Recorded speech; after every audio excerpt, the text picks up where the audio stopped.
What's up, baseball fans? Welcome to my final mock draft, where today I'm going to go over picks 21 through 30. Before I get started, don't forget to subscribe down below so you don't miss any future baseball content. But let's get to it. With the 21st pick, the St. Louis Cardinals select Justin Foscue. Out of the double play tandem of second baseman Justin Foscue and shortstop Jordan Westburg from Mississippi State, Foscue has the higher floor, and I think he would be a good fit in the Cardinals system. In 3 seasons at Mississippi State, Foscue hit .297 with 19 homers and 96 RBIs, along with a .380 on-base percentage. He makes consistent contact, and while he can be aggressive, he doesn't strike out very much. He's not the fastest, and his arm and range are pretty ordinary, but he has good instincts and always makes the right play.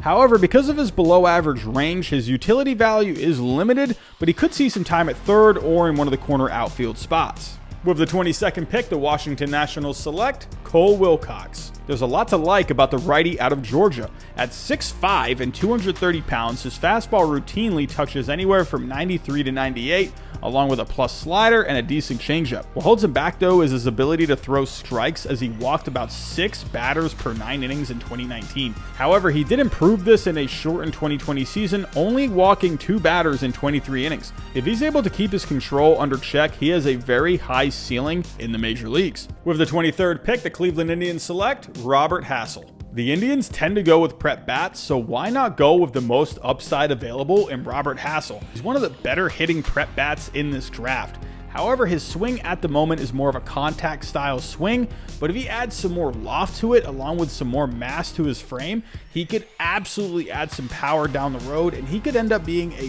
very good outfielder in this league. With the 24th pick, the Tampa Bay Rays select Dylan Dingler. The Rays could use some catching depth in their system, and they tend to go with guys that have athleticism, so Dylan Dingler out of Ohio State would be a great fit. He's kind of the opposite of Austin Wells, as he's known more for his defensive abilities than his bat. He has a big frame at 6'3" and 210 pounds, so he should be able to handle the workload of catching day to day. His best tool is his arm strength, throwing out 21 of 40 runners that attempted to steal during his time at Ohio State. He's also able to catch and throw with ease.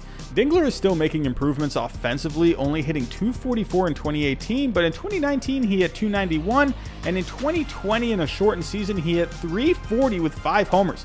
He also possesses a lot of athleticism, starting in center field 29 times at Ohio State, along with winning a Player of the Year award in high school football, playing wide receiver and safety.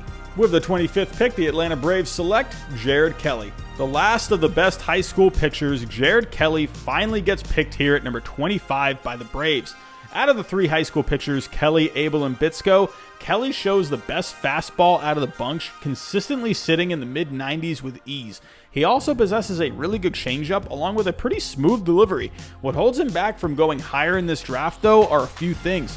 First is his third pitch. A slurve has been very inconsistent so far, but has the potential to be a really good pitch down the road. Another concern is, while he does have a good fastball, scouts wonder about the movement of it and think it could be hit easily against higher competition. If he's able to improve his third pitch and improve the look of his fastball, Kelly could very well end up being the best pitcher taken out of this draft. With the 26th pick, the Oakland Athletics select Nick Loftin. Oakland tends to go more with college players, so Nick Loftin would be an awesome fit here. In 581 at-bats over 122 games at Baylor, Loftin hit .311 while hitting 14 homers and driving in 92 RBIs to go along with an on-base percentage of .370. He makes a lot of contact and had 24 multi-hit games in 2019 that led the team.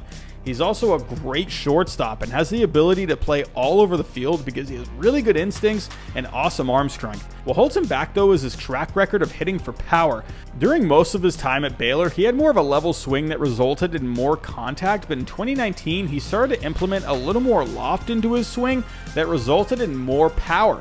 It'll be interesting to see if that can translate to the majors, and if it does, he can end up being a really solid player. With the 27th pick, the Minnesota Twins select Ed Howard. The Twins could use some more infield depth in their system, and with the high ceiling that Ed Howard has, he would be a great pick here. He has a simple swing from the right side of the plate that helps him make consistent contact, and he's smooth in the field. He could use some improvement with his footwork according to scouts, but that should improve over time. Scouts rave about his high baseball IQ at such an early age, and at 6'2" and 185 pounds, he has plenty of room to put some more mass onto his frame that could lead to some more power down the road. With the 28th pick, the New York Yankees select Bobby Miller.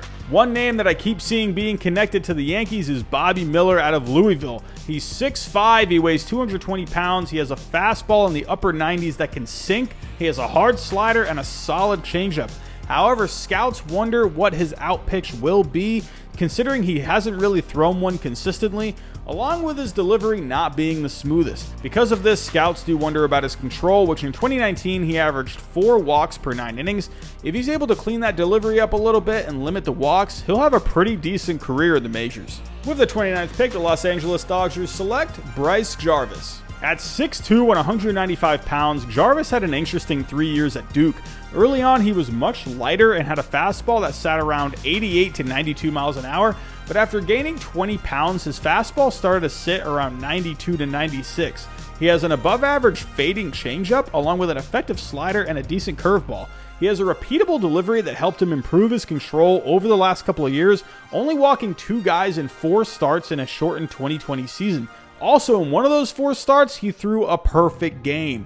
What holds Jarvis back really though is just a track record of success. Scouts were hoping to see a full season out of him this year after he did gain those 20 pounds, but in the end, Jarvis could end up being a huge steal in this draft. With the 30th pick, the Houston Astros select. You blew it!